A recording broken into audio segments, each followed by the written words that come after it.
today the House will consider H.R. 2749, the Food Safety Enhancement Act, legislation that will help to make our food supply safer, cleaner, and provide much-needed peace of mind to American families.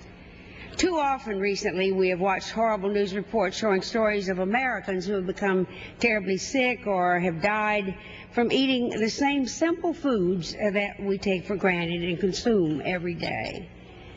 Think about that for a minute.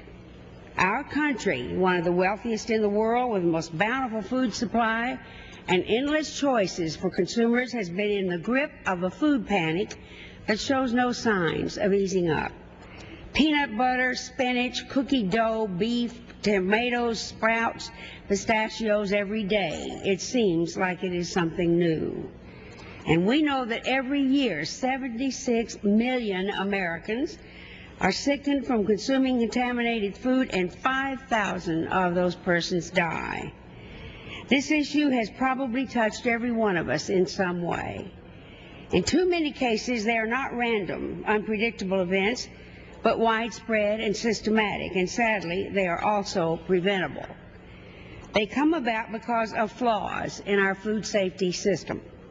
I'm happy to say that these gaps in protection are closed by this legislation. Under this bill, we give the FDA new authority, new tools, and a new source of funding to carry out its vital mission. Thanks to this bill, the FDA will make more frequent inspections of food processing facilities, develop a food traceback system to pinpoint the source of foodborne illnesses, and have enhanced powers to ensure that imported foods are safe. The bill provides the FDA better access to the records of food producers and manufacturers without having to wait for an outbreak of foodborne illness.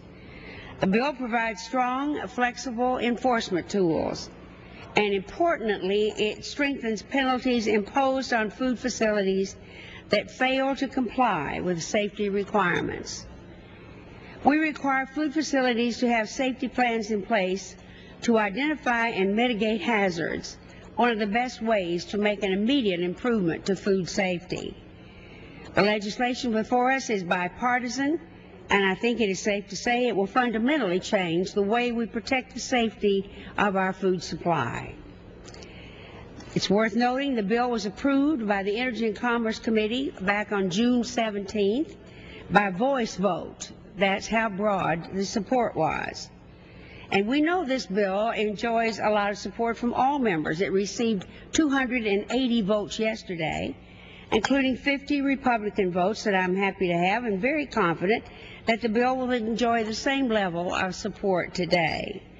I ask unanimous consent, Mr. Chairman, to enter a copy of an editorial from today's New York Times into the record. Without objection. The page today made the following points, and I quote, "Under the current system, the FDA can only try to coax a food production facility to voluntarily recall its product after people have grown sick or even died. The legislation, the best in years, would give the agency a great deal more power and responsibility to prevent such outbreaks. The FDA would finally have the authority to set strong science-based safety standards for the growing, harvesting, and transporting of both domestic and imported food. The agency would then require each food production facility to come up with the best safety plan showing how it would meet those standards. Right now, several years or more can elapse before the FDA does a full on-site inspection of a food facility. Most inspections are done by states, and not all plants are visited. Under this bill, so-called high-risk facilities, one where there have been problems in the past, or where ones that handle easily spoiled items like raw seafood, would have to be inspected by the FDA every 6 to 12 months. Lower-risk facilities, which deal with items like dried packaged products with no history of causing problems, would be inspected every 18 months to 3 years. That ends the quote. As others have noted, the legislation is supported by a range of organizations, including Consumers Union, Consumer Federation of America, American Public Health Association, Association of Schools of Public Health, Center for Science and the Public Interest, the Pew Charitable Trust, Trust for Americans' Health, and the Grocery Manufacturers Association. I was disappointed yesterday that some farm organizations seem unwilling to support the legislation, even after the committee negotiated in good faith to address their concerns. That lack of support cost us the two-thirds support needed for passage. I want to address a few other concerns, including one complaint that every farm has to pay an annual $500 fee. I would like to point out that that requirement does not apply to farms that sell directly to consumers, meaning most, if not all, small family or organic farms would be covered.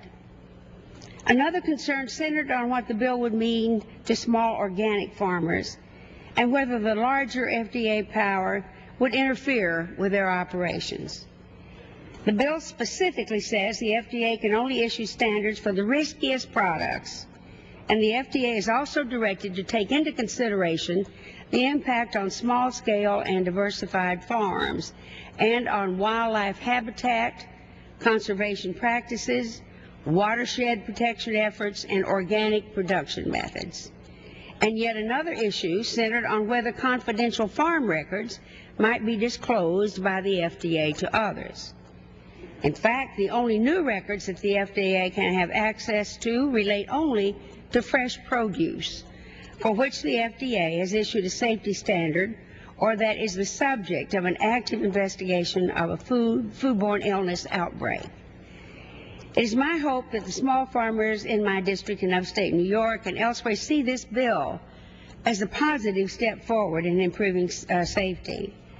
Ultimately, we should feel confident about the quality of our food, regardless of whether it comes from a big farm or a small family-run organic farm.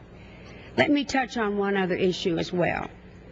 The legislation does not include strong new language to restrict the current overuse, I would say abuse, of antibiotics by farmers who raise livestock for human consumption. We have legislation that has strong and growing number of supporters who, like me, worry that the use of non-therapeutic antibiotics in our food supply poses an enormous and growing health risk for all Americans. It is my plan to make a strong push on this legislation later in the year, and I hope all my colleagues who are ready to vote for this food safety bill will be with us when we take up the preservation of antibiotics for the Medical Treatment Act. Let's approve this food safety bill right now and start taking the steps to make sure our food supply is safe as it can be, and I reserve the balance of my time. The gentlewoman reserves her